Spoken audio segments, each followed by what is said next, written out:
سلامونه او نیکې هیلې و یو ځان شرمول غواړي او بل قوم شرمول غواړي. داسې خلکو هم اسلام وشرمو، هم یې افغانیت وشرمو، هم یې ډیموکراسي وشرموله، هم یې انسانیت وشرمو، هم یې زمونږ او ستاسې د اب والا ښځې وشرمولې. اول دا ویډیو وګورئ بیا درسره لطفا خانم آمده پروانده طالبا خواهران نخوانستن ما نمیخوایم. لطفا فردا بیاین، حرف دارین، فردا گپ زنده ای شب با این دختران نمیتونم ببینمتان.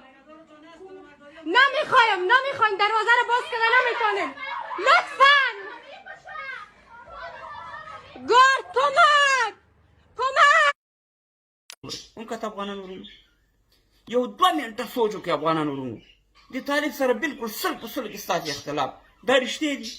په خدای چې یې انسان خو څه کوي چې خر راولي بې ادبي دي ما پرې خر ودرې او دا ویډیو وګوري وبه چې دا دروغ دي.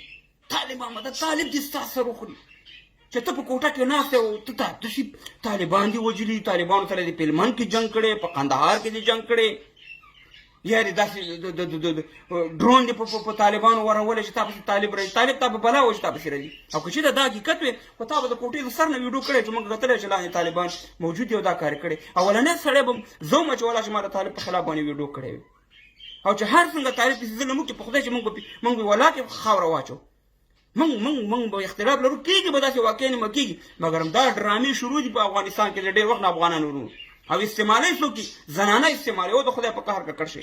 دې خلک دا فکر کوي چې موږ خارج ته لاړ شو نو موږ ته به یا قبولي راکړي یا به دلته موږ پسې خارجیان ویزې راولېږي.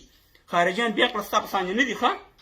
خارجیان چې کوم سړی خپل دین ته دغه نه ژمن نه وي، خپل وطن افغانستان ته ژمن نه وي، خپل کلچر ته خپل مذهب ته، هغه خلک دا هېڅکله نه قبلوي.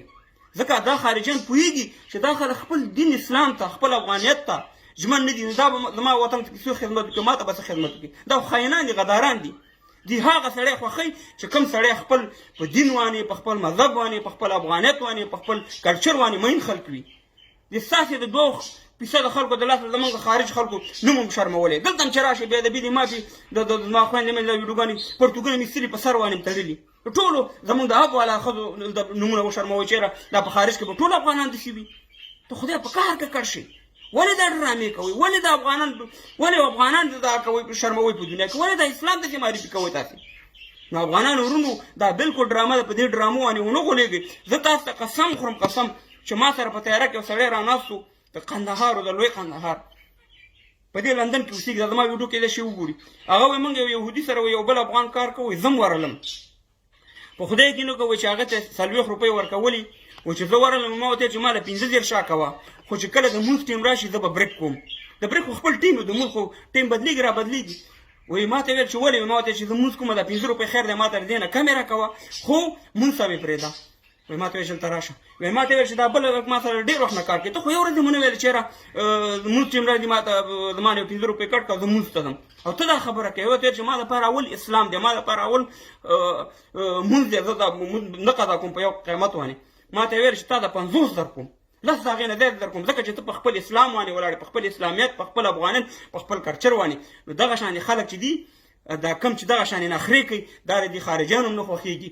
نو افغانان ورونو نیوکې به کوو، په طالب به نیوکې کوو، د حق خبرې به کوو. داسې په ډرامو باندې دا ډرامې ډېر وخت نه چې کله دا سقوط شوی دی د افغانستان حکومت، د اشرف غني صاحب حکومت تللی دغه شانې ډرامې خلک جوړوي او تاسې بیا په میډیا کې ګورئ چې حقیقت وي. په خدای کې نوکه چې ما راته ویل چې اولنۍ ویډیو به زه د طالب په خلاف کوم، خو په داسې ډرامو مرامو باندې موږ نه ویډیوګانې کوو، نه پې ولس ته تاسې وغولېږئ. دا د خپل قبولیت دپاره، د خپل ویزې دپاره د دین اسلام هر شي نه تېر دي. د دې شکل ته وګورئ، دغه ته ورته ته خپله معلومات کېږي.